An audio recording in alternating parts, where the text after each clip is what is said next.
Le 21 juin, Jésus dit : Dans les pays d'Orient, il n'est pas inusité de trouver de grandes citernes d'eau situées justement à des endroits si arides qu'on s'étonne d'y trouver autant d'eau.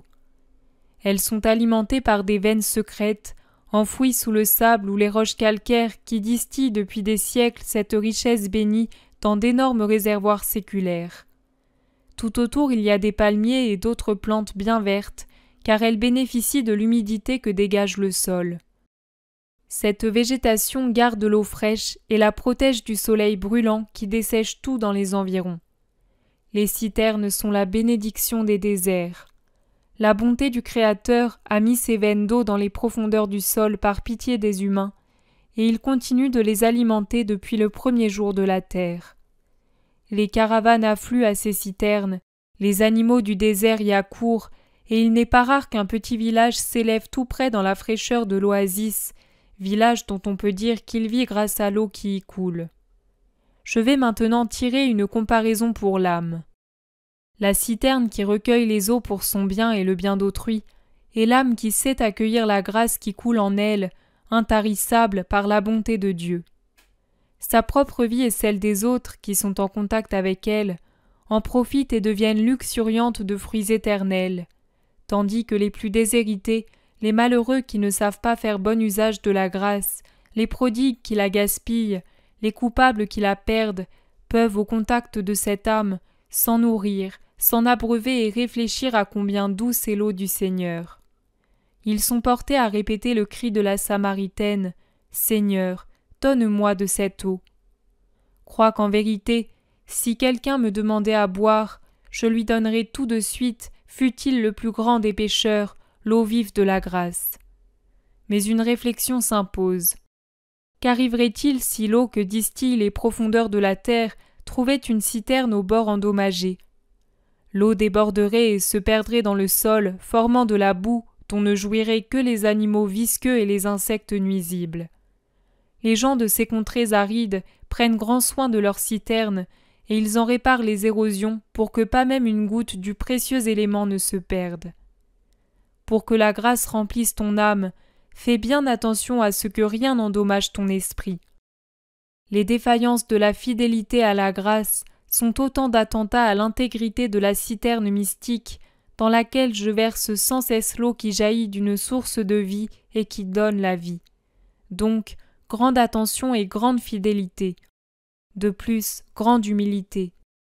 Les plantes vertes qui poussent avec luxuriance grâce à l'humidité du sol et qui servent à garder l'eau fraîche, empêchant le soleil de la faire évaporer, sont l'humilité.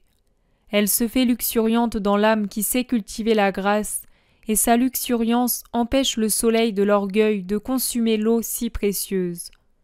Et puis, grande charité.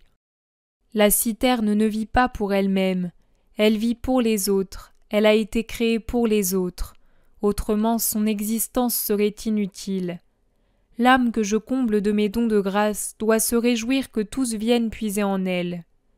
Ne commets pas le vilain péché de l'avarice spirituelle en voulant thésauriser pour toi seul les richesses que je te donne. Je te les donne gratuitement, mais tu dois les partager généreusement avec les autres. Pour ce qui est des prières et des souffrances, tu le fais, mais pour ce qui est de mes paroles, tu es d'une avarice honteuse. Débarrasse-toi de ce défaut. J'ai parlé aux foules, je n'ai pas chuchoté seulement à l'oreille des amis. J'ai parlé aux amis et aux ennemis, aux juifs et aux gentils, à quiconque venait dans le rayon de ma voix. J'entends bien que ce que je dis à mes amis maintenant ne reste pas trésor enfoui par l'avarice. Ce serait un manque à la charité, lequel pourrait bien m'inciter à punir l'avare et le méfiant. Avare car il garde tout pour lui, méfiant parce qu'il croit que je n'ai pas d'autre monnaie à donner. Mes richesses sont telles que les firmaments ne suffiraient pas à les contenir. Elles se renouvellent à chaque instant, à chaque battement, en termes humains, de ce grand cœur qui est le pivot de notre Trinité.